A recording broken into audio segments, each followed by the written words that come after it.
In the autumn of my college years, I found myself walking back to my car late one night, a path I had tread twice a week alongside a handful of other night class students.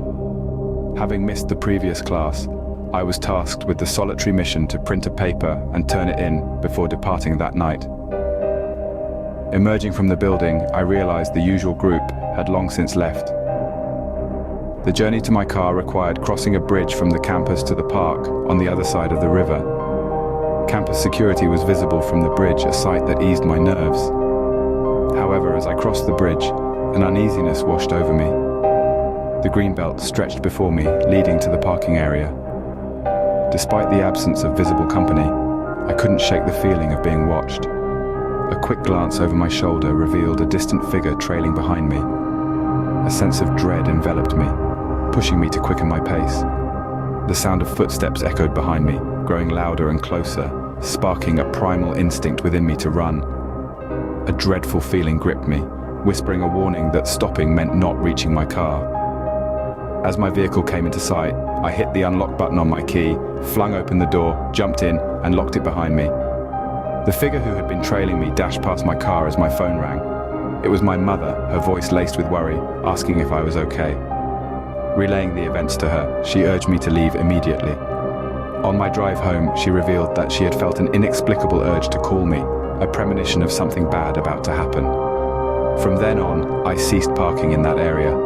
In another instance, during a mall visit, a mysterious intuition urged me to check on an old store before leaving. Upon exiting, the parking lot was swarmed with police and cordoned off with crime scene tape. A shooting had occurred. Our car was among those hit. The bullet holes suggested that had we left earlier, my husband and son would likely have been victims. To this day, I remain grateful for that last lap around the mall. Years later, as a young mother of two living in a mobile home in the California mountains, I was jolted awake by a blaring fire alarm. I checked on my 3-year-old, who was unharmed, and the alarm ceased. Despite no visible signs of fire, a smell of gas lingered in the air. My husband, although unable to detect the smell, turned off the gas. The gas man, arriving the next day, confirmed a severe leak that would have been fatal had the gas not been turned off. The twist: our house had no alarm. These stories underscore the inexplicable, yet very real phenomenon of intuition. Whether it's a sudden feeling of dread, an unshakable sense of being watched, or an unexplained urge to delay departure, these instincts can be life-saving. They serve as reminders of the extraordinary capabilities of human instinct and the mysteries of the universe that remain unexplored. My husband was run over and crushed by a Jeep that took off on its own. The steering was broken, so his boss got in and was behind the wheel while my husband steered the rig using a floor jack.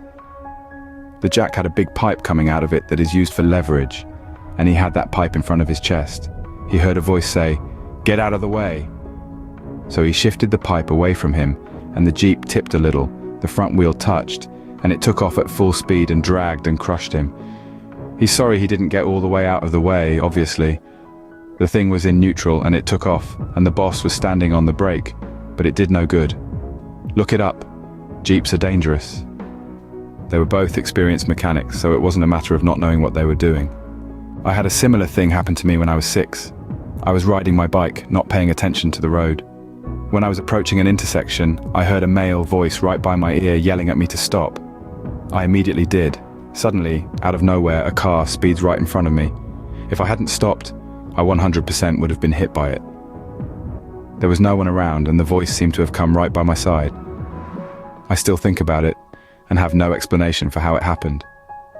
I'm a very firm believer in the voices we hear. I was driving to work once, going round a slight curve behind a wrecker that was carrying a classic old car with one of those large metal grills on the front. A voice very clearly told me to pull back or I would get hurt. I immediately did, as the grill bounced off the wrecker and smashed into the road right where I had been. I have no doubt I would have been hurt if I hadn't pulled back and slowed down. Another time my husband and I were driving in Belmont Shore, Long Beach, California, when I suddenly told him, "We need to get out of this lane or we'll get hurt." We were in one of 2 left turn lanes, but he wasn't able to get over to the right because of heavy traffic. Boom! We were hit really hard from behind. I suffered a pretty bad whiplash, and we both had very sore necks for some time. Luckily, our children weren't hurt. Wish we could say the same for the back of our car. Yet another time, something very similar happened when we were sitting at a stoplight in Laughlin, Nevada. Without knowing why, I yelled at my husband to brace just before we were hit from behind at about 35 miles per hour by two young guys in a pickup who were looking at girls off to the side instead of watching the road. More neck pain. The brand new rental we were driving didn't do well either. Yes, I definitely listened to the voices. Don't have a clue where they come from, but they don't ever seem to be wrong. This happened a few days ago. I was laying in bed watching YouTube with a candle lit on my bedside table.